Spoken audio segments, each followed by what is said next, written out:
What's up gamers, ketemu lagi sama aku Nona Berlian di dunia games fun fact yang memberikan kalian fakta-fakta menarik seputar dunia games. Jadi kalau kita lihat perkembangan e-sport scenes atau dunia e-sports yang sekarang ini benar-benar pesat dan dilihat sama orang banyak. Tetapi masih ada sih stigma-stigma atau salah-salah persepsi soal hobi bermain game. Nah, beruntungnya di saat sekarang ini kita kan melihatnya perkembangan e-sport tuh cepet, rame, segala macam. Sedangkan sebenarnya dulu tuh nggak kayak gitu. Nah, beruntungnya banget nih, ada beberapa pihak yang memfilmkan atau mengabadikan momen-momen dimana perubahan atau perkembangan dunia e-sports. Jadi sekarang tim Dunia Games mau kasih kalian beberapa list film dokumenter yang isinya tuh tentang perkembangan e-sport scenes dari dulu sampai sekarang. Apa aja? Ini dia. Film dokumenter pertama yang tim Dunia Games saranin yaitu The Celebrity Millionaires of Competitive Gaming. They're losing to a team that is playing so remarkably well. Huge 28-3, 22 minutes in, the quickest in this series. He goes down and across the map. They will go to the World Championships as the #1 seed. He's gonna let it go. Di tahun 2014. Jadi film dokumenter ini yang digarap oleh production house-nya itu namanya Vice. Mereka itu bikin ya film dokumenter tentunya soal perkembangan dan stigma-stigma persepsi orang di saat orang yang punya hobi main game. Film ini juga menceritakan perkembangan e-sport scene di dalam satu dekade terakhir dari dihitung ya semenjak rilisnya film ini. Dan game yang diangkat di dalam film dokumenter ini yaitu The Celebrity Millionaires of Competitive Gaming, yaitu game League of Legends yang menurut Vice adalah salah satu game yang paling banyak dimainin di seluruh dunia. Gitu. Melalui film dokumenter ini, Vice memperlihatkan banyak banget hal-hal positif yang bisa kita dapetin kalau kita memiliki hobi main game. Jadi untuk menepis persepsi jelek yang ada di saat orang dengar kalau kita punya hobi gaming gitu. But now, they're called stars. Hearing the cheers of 40,000 people echo throughout a World Cup stadium made it clear that gaming was finally getting its Woodstock moment. Rather than a marginalized subculture that parents refuse to understand, esports is the newest part of mainstream culture. And before long, anyone trying to ignore its global significance will be lying in its wake, wondering how computer games took over the world. Yang kedua yaitu Focus, a Documentary. Ini tahun 2010. My name is Mike Ross. I'm 26 years old and I'm from Los Angeles, California. Some of my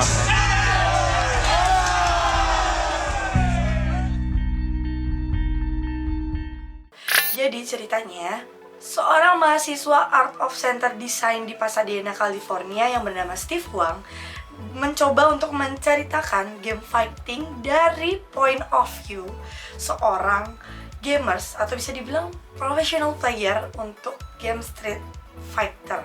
Nah, pemain yang bisa dibilang diambil point of view-nya yaitu Mike Ross, dia asalnya dari Amerika. Film dokumentasi ini menceritakan soal perjalanan Mike Ross untuk memperjuangkan dari kayak ikut turnamen-turnamen kecil, latihannya dia, latihan mentalnya, latihan secara teknis untuk mainin game Street Fighter, dan ini juga dibantu sama kakaknya si Mike Ross. Jadi benar-benar dilihatin bagaimana perjuangan Mike Ross untuk mengikuti turnamen-turnamen yang ada di game Street Fighter 4. Sampai akhirnya Mike Ross berhasil masuk ke dalam turnamen Evolution World Championship 2010. Ini adalah salah satu turnamen terbesar di scene game fighting.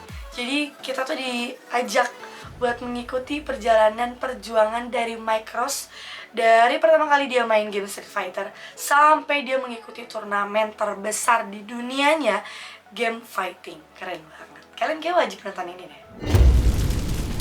Selanjutnya yaitu True Life I'm a Gamer. Ini tahun 2003. Berceritakan seorang fatality. For music, but you may are actually building their entire lives. You'll see what it takes for Fatality, the top-ranked PC gamer in the country, to stay on top as he tries to defend his championship title. Good morning to you, Miss Lee Hogan. atau dengan nama asli Jonathan Wendell adalah salah satu legend star di e-sports scene dunia sebelum artis-artis e-sports yang bermunculan sekarang. Di tahun 2000-an, nama Fatality atau Jonathan Wendell ini benar-benar mendominasi, especially buat game-game yang bergenre first person shooter karena dia jago banget. Fatality udah berhasil menyabet gelar juara sebanyak 12 kali di beberapa game yang berbeda, kayak Call of Duty, terus Counter Strike. True Life I'm a Gamer adalah satu acara yang ada di MTV yang mengangkat tema esports. Mungkin bisa dibilang acara pertama yang ada yang memiliki tema juga mengangkat dunia esports yang scene atau di depan layar kacanya kayak gimana. Jadi benar-benar salah satu acara yang benar-benar awal banget. Nah, Jonathan Wendell sendiri atau Fatality sendiri, dia berhak atau didokumentasikan kegiatan dia di saat mengikuti turnamen CPL 2002 dan juga Unreal Tournament 2003.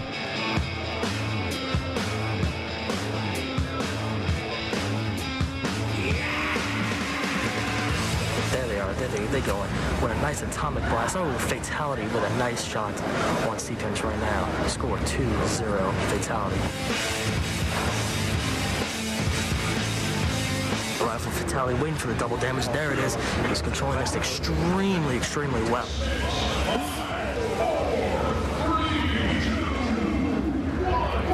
Whoa, come on! Yes! Film dokumenter selanjutnya ada yang berjudul King of Kong: A Fistful of Quarters.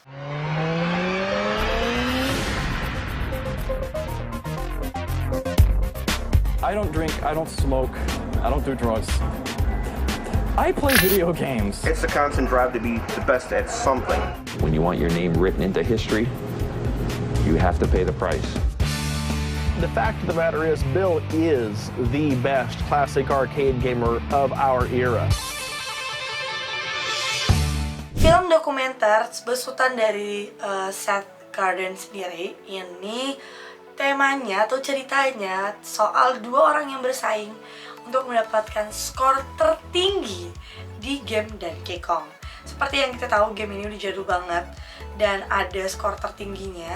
Jadi kalau misalnya kalian di World Records itu kalian bisa lihat skornya siapa yang pegang dan berapa. Dan kalau kalian bisa mecahin, mungkin bisa digeser kalau ada bukti-bukti yang menunjukkan kalau kalian memecahkan rekor itu secara adil gitu. Jadi ada seorang gamer legendaris yang bernama Billy Mitchell. Ini dia dia yang meset rekor si Donkey Kong. Dia megang rekornya yang paling tinggi selama 25 tahun. Dan di sini ceritanya ada seorang yang berhasil memecahkan rekor tersebut yang bernama Steve Wiebe. Jadi Steve Wiebe ini adalah seorang guru yang main game tuh cuman buat ngilangin kebosanan di waktu senggang aja. Berbanding terbalik dengan Billy Mitchell yang benar-benar fokus mainin gamenya kayak gitu. Jadi ini cerita soal dua orang ini yang bersaing untuk dapetin skor tertinggi di game Donkey Kong. Dan ceritanya, nih spoiler alert, Wiebe itu berhasil memecahkan rekor dari si Billy Mitchell di depan umum dan di videoin di area yang namanya Twin Galaxies. Dan dia tuh benar-benar ditonton banyak orang. Jadi dia sambil direkam gitu pas lagi mecahin rekornya. Nah, dia kirimin tuh ke orang atau badan, ya pokoknya organisasi atau divisi yang khusus mantau atau data rekor-rekor gitulah. Nah, ini dikasih lah videonya ke si orang ini ya kan. Tapi menurut mereka ini tuh cuma akal-akalan si Steve Wiebe aja. Karena mesin arcade yang dia mainin itu nggak ada gitu loh, kayak kurang bukti gitu loh kalau misalnya dia mecahin rekor si Billy Mitchell ini gitu. Nah, si Billy Mitchell pun kayak oh gitu aja gitu kan. Terus Steve Wiebe-nya tuh kayak, lah gue udah usaha nih, udah susah banget mecahin rekornya, gue udah ngirim videonya, kalian masa nggak ngerasa kalau gue mecahin rekornya si Billy Mitchell sih, gue nggak terima gitu. Nah, akhirnya si Steve Wiebe, si guru ini, dia nantangin si Billy Mitchell yang bisa dibilang konotasinya dia masih megang rekor tertingginya Donkey Kong buat tanding langsung head to head ketemu. Tapi Billy Mitchell sendiri nolak buat tanding langsung. Karena juga kurang tahu kenapa alasannya. Kalau kalian pengen tahu cerita selengkapnya, kayak nonton aja deh film dokumenter King of Kong: A Fistful of Quarters. Nah, di film yang selanjutnya ya judulnya All Work, All Play. I had to reveal to my wife my biggest secret. Ladies and gentlemen, this is insane! Oh my god! People watch other people play video games. Ini tahun 2015. Film ini diawali dengan kompetisi game dari event-event yang berbeda. Event olimpiade, event-event komunitas. Jadi bener-bener gamenya gitu, kompetisi game di event-event yang berbeda. Dari atlet olimpiade sampai pecatur nasional. Sang sutradara sendiri yaitu Patrick Credon ini mempercayai kalau e-sports scenes atau dunia e-sports ini memiliki potensi yang besar untuk ramai, terus seru dan kompetitif. Dan film ini pun dibentuk atau dibuat oleh si sutradara untuk mendukung argumen dia kayak gitu, dan bisa dibilang faktanya sekarang kayak gitu sih. Untuk mendukung argumen dia di mana dia percaya banget kalau e-sports ini masa depannya bakal cerah. Banyak banget tim-tim yang masuk ke dalam film dokumenter ini. Jadi ada beberapa tim profesional yang terdokumentasikan di film ini, ya seperti Cloud9, G Tigers yang lagi mengikuti turnamen League of Legends di ajang Electronic Sports League. Jadi kalau kalian pengen tahu selengkapnya bagaimana sih perkembangan e-sports dalam 1 dekade terakhir dari dokumenter-dokumenter yang Nona sebutin tadi, itu sebenarnya bisa mencerminkan seberapa pesat perkembangan e-sports di Indonesia maupun di dunia. Kalau kalian bingung atau kalian lupa listnya, bisa kalian lihat di bawah. I want to win this event.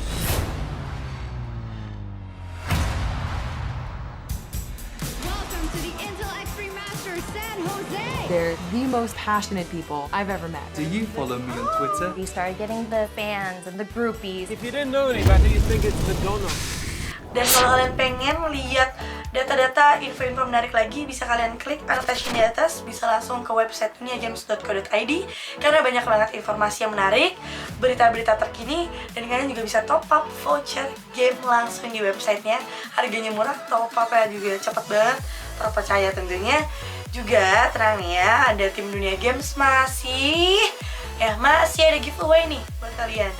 2 gaming headset dan juga saldo link aja. Buat kamu yang pengen ikutan bisa lihat video di sebelah sini. Kita ketemu lagi di video-video selanjutnya ya teman-teman. Dadah!